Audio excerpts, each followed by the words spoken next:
আসসালামু আলাইকুম। শুভ সন্ধ্যা। আজ 14 জুলাই 2026।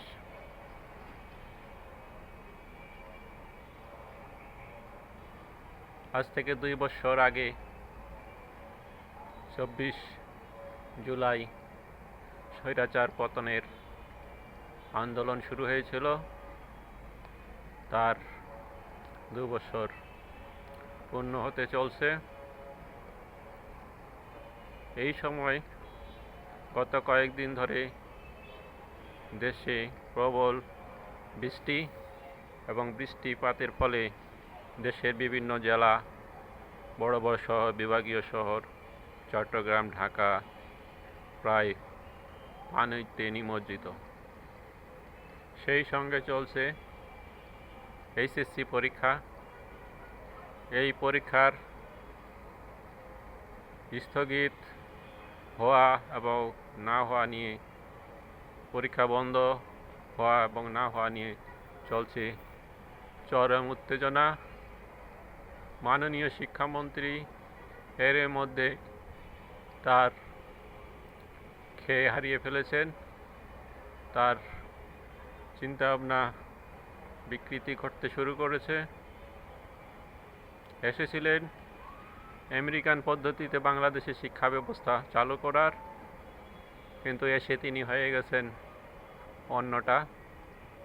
এই বিপর্যস্তর মধ্যেও তিনি পরীক্ষা নেওয়া যায় কি না এ বিষয়ে কোনো সঠিক সিদ্ধান্ত নিতে পারেননি এবং সেই সঙ্গে ছাত্রদের বিষয়ে মন্তব্য করাকে কেন্দ্র করে ছাত্রদের মধ্যে আন্দোলন শুরু হয়েছে, পদত্যাগের আন্দোলন।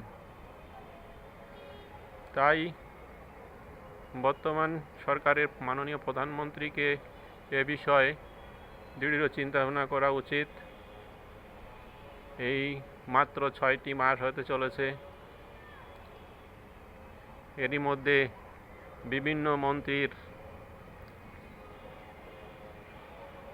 চিন্তাভাবনা জনগণের মতামতের সঙ্গে দ্বিমত পোষণ করছে, যার অন্যতম সড়ক মন্ত্রী, স্বরাষ্ট্রমন্ত্রী, তারপরে বাণিজ্য মন্ত্রী, অর্থমন্ত্রী এবং বর্তমানে শিক্ষামন্ত্রী। এই বিষয়গুলো মাননীয় প্রধানমন্ত্রীর নজরে আসা উচিত এবং প্রতিদিন অন্তত 1 ঘন্টা মাননীয় প্রধানমন্ত্রীর মন্ত্রীদের বিষয় নিয়ে একটি টেবিল টক করা উচিত তার উপদেষ্টাদের নিয়ে।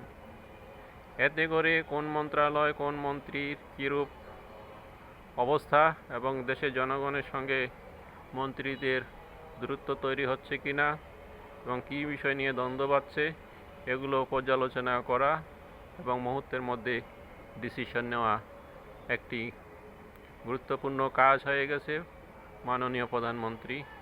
মাননীয় প্রধানমন্ত্রী এই বিষয়টি গুরুত্ব দেওয়া আপনার একান্ত প্রয়োজন। সকল মন্ত্রীদের প্রতিদিনের কার্যকলাপ পর্যালোচনা করে অন্তত 1 ঘন্টার মতো সময় নিয়ে এই কাজগুলো করা উচিত। এতে করে দেশের মঙ্গল হবে, দশের মঙ্গল হবে, দলের মঙ্গল হবে এবং দেশ এগিয়ে যাবে। যদি সেটা না করা হয়, আমাদের এমপি মন্ত্রীদের মধ্যে স্বৈরাচারী মনোভাব চলে আসে, তাহলে দেশ বিপদগ্রস্ত হবে। এই আজকের সন্ধ্যার মতো আস্তে আস্তে করে দিনের আলো যেমন নিভে গেল, ঠিক তেমনি সরকারের আলো নিভে যেতে পারে। আলী বাবা, বিটিভি, ঢাকা।